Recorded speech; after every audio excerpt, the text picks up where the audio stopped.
no one really wants to be saying because we're all back here. You're living safe, fat, dumb, and happy at your desk. So you don't really want to say, oh, I got some problems. You know what I mean?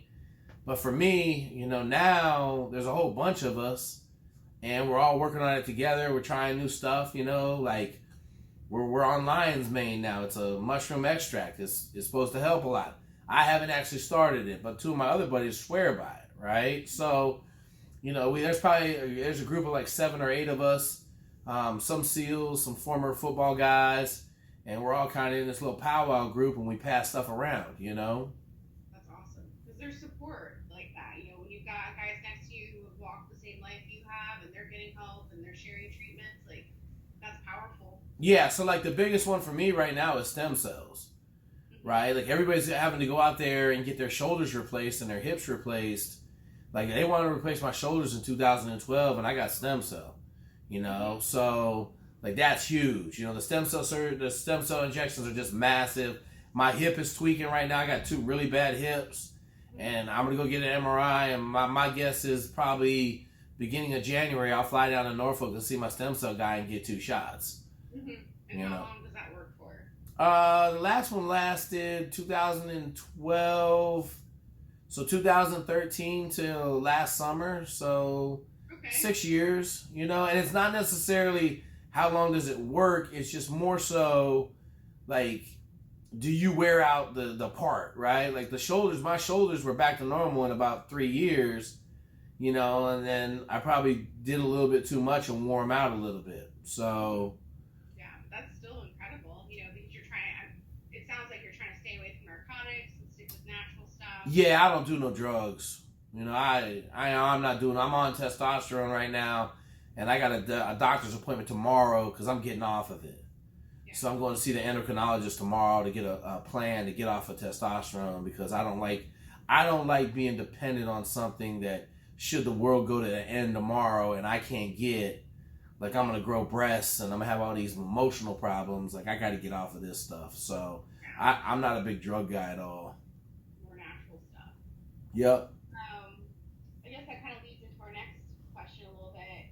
What are your thoughts on I thought the conference was fantastic. And I've been seeing this real push for more research, better treatment and approaches. And like you said, you saw that, like, tide turning in 2011 with the VA. Yep. What is it going to take? Because you've kind of seen it from the beginning until now. So if you ask me, like, when our suicides a day get up over 100, we'll probably have a panic moment, right? Right now, I think. Yeah, we're at 50 right now. 50? Yeah, we're at 50. So it went from like 22 to 30. I think it's at 50. What's the number? Let me Google it. Maybe in the high 30s. But it went up dramatically, right? Mm-hmm. I'm trying to spell suicide. I can't spell it all, okay? I got it. Per day. Okay, so right now, all right, so 2013, right? They're saying 22, okay? I just saw a number. I want to say it's like 36 right now. You ask me when it goes over... 50 to 100, they're going to push the panic button. I thought there was going to be more panic when we started seeing these veterans committing suicide outside the VAs. Honestly. Maybe we did for a little bit, but I feel like it died off. Yeah, I really think that where they commit suicide to me is irrelevant, right? I think it's more so the machine doesn't want to admit that we've been at war for 19 years right now, right? And real war. Like those guys call it 02, 03 through 08 were chewing it up. So, it just comes back to like, yeah, if you ask me when the suicide rate gets high enough that it's really affecting a lot of people, everyone is a tragedy right now.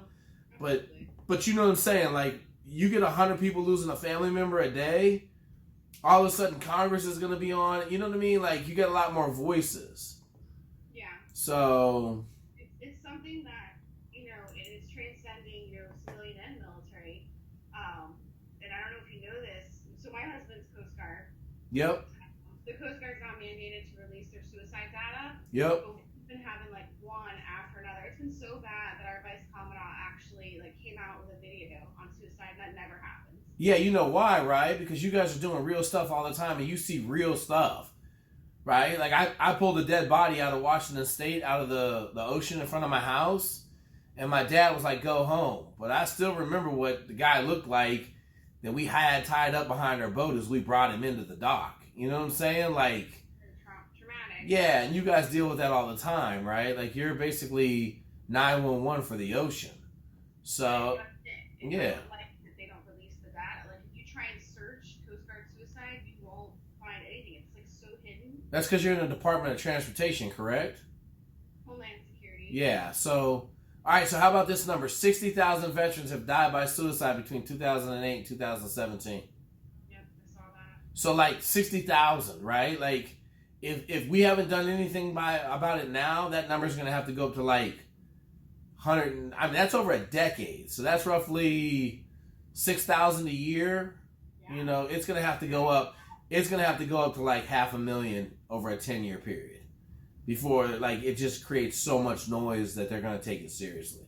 And I'm going to make the argument that 95% of it can probably be solved, but we can't solve it with drugs. It has to be solved, you know, like the MAPS place down in Mexico. Like they have to tackle the problem differently if they're going to fix it. And I think a lot of it has to go back to TBI, CTE, like actually going through the concussion repair manual and doing a bunch of stuff in there to fix the problem internally, right? Without drugs.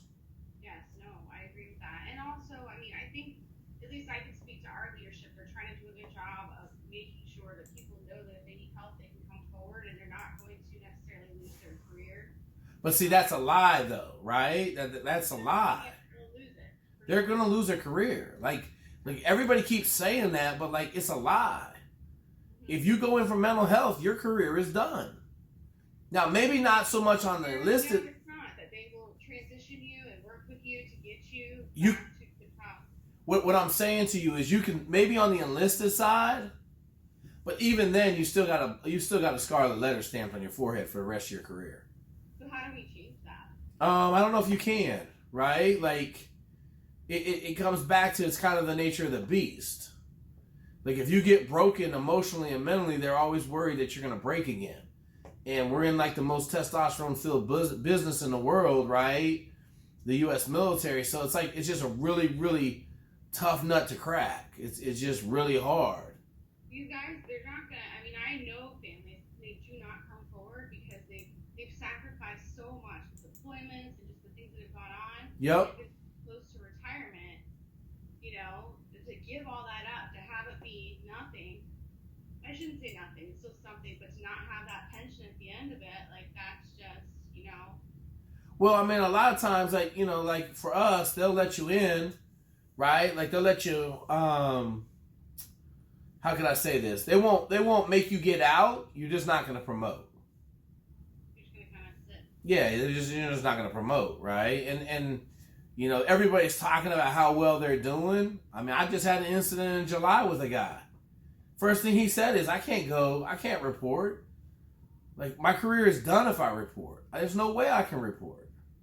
What about these, like, for example, like the Veteran Crisis Line, there's a couple of other ones where it's completely anonymous with no paperwork where they can seek help. What are your thoughts on that? So I'm going to come back to the original thing I said. What are they going to do? Prescribe you some barbiturates to get you to calm down?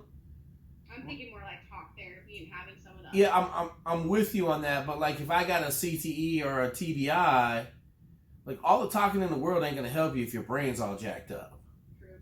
Right? Like it may help you. It may help you not commit suicide today, but tomorrow the pain is going to be back and the problems are going to be the same, and eventually you're just going to push the button. Right? Yeah. That's why I'm saying like it's time. Like, what will it take for I'll give you this one. What will it take for the VA to have a functional medicine department? Right? The VA does not have a functional medicine department. No. Why? Because we can't prescribe drugs in functional medicine. Mm-hmm. You know, so they do a little bit, but like, it's all kind of our institution of making money in the medical system. We want more sick people. We want people we can prescribe opioids too, and barbiturates and all this other drugs that, I get so much money a pill. That's kind of the free market system that we're in. The drive, yeah. Yeah. That's true. How many friends could you say that you could think of right now that have committed suicide? Do you have a number? I mean, I grew up in Washington State, so I had 3 kids that I knew pretty well commit suicide before I got to high school. Wow. Our starting quarterback killed himself my sophomore year. So, in the military, like, I haven't had anybody really close to me. I mean, we just had a commander kill himself, but I mean, it happens. I don't know. It'd be interesting to see what the SEAL suicide rates are. Yeah. Because I haven't heard of a ton of suicides in the SEAL teams. There's some. We've had a number of them, but we tend to get better treatment than most, and we're all super unconventional. So, like, the guys I know are all spreading the word about the same stuff. Hey, man, get in the MAPS program, right?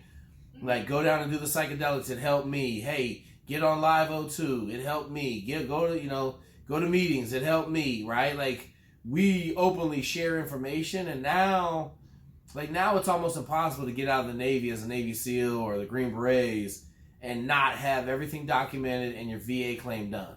Like, it's almost a 2-year out processing process now for the most part. That's good.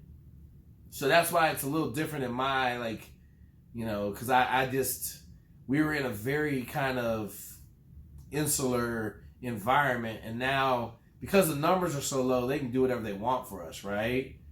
Mm-hmm. Yeah, it makes a difference. Yeah.